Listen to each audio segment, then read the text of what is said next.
आजच डाउनलोड करा आणि तुमच्या आवडत्या मालिकांचा आनंद लुटा।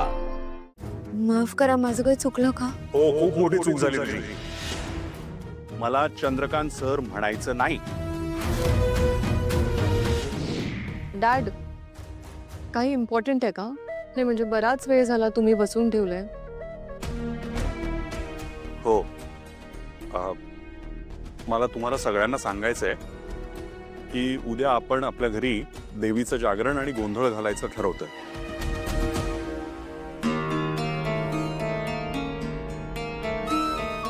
बाबा, पण मेंदळेघरच्या प्रथेप्रमाणे नवीन नवरीला देवीसमोर नाचावं लागतं, दान मागावं लागतं।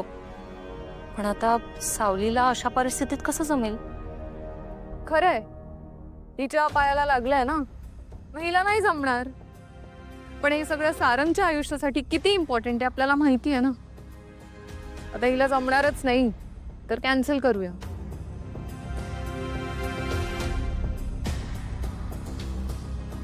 नाही, तसं कॅन्सल करूनही चालणार नाही। मला माहिती आहे तुझ्या पायाला दुखापत झाली आहे, पण गुरुजींचं म्हणणं आहे की उद्याचाच मुहूर्त चांगला आहे आणि काही गोष्टी कशा वेळच्या वेळी झालेल्या बऱ्या असतात, कारण पुढे बरेच दिवस चांगला मुहूर्तच नाहीये। चंद्रकांत सर, एक मिनिट, काय म्हणालीस तू? चंद्रकांत सर, नाही, हे मला अजिबात आवडलेलं नाही। मी हे खपवून घेणार नाही।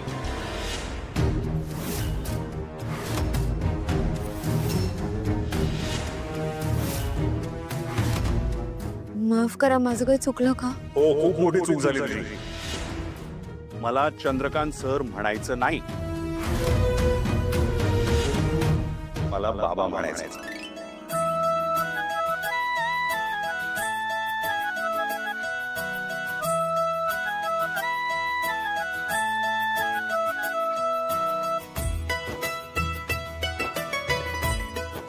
सगळ्या जगासाठी मी चंद्रकांत सर असलो तरी तुझ्यासाठी फक्त बाबा आहे, लक्षात ठेव।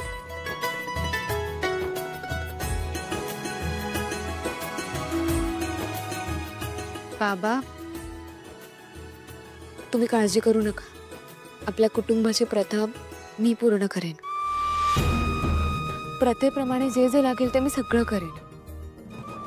सावली, वेडेपणा करू नको, तुझ्या पायाला लागलंय।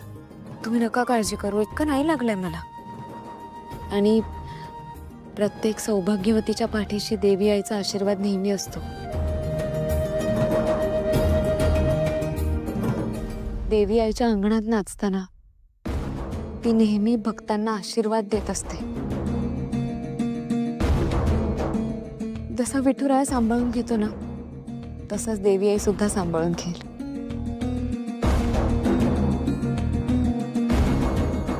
मग घालूया ना गोंधळ? बबलू, त्या गोंधळ आणि जागरण करणाऱ्या मंडळींना कळव, उद्या आपण देवीचा गोंधळ घालतोय। लगेच निरोप देतो, आलोच।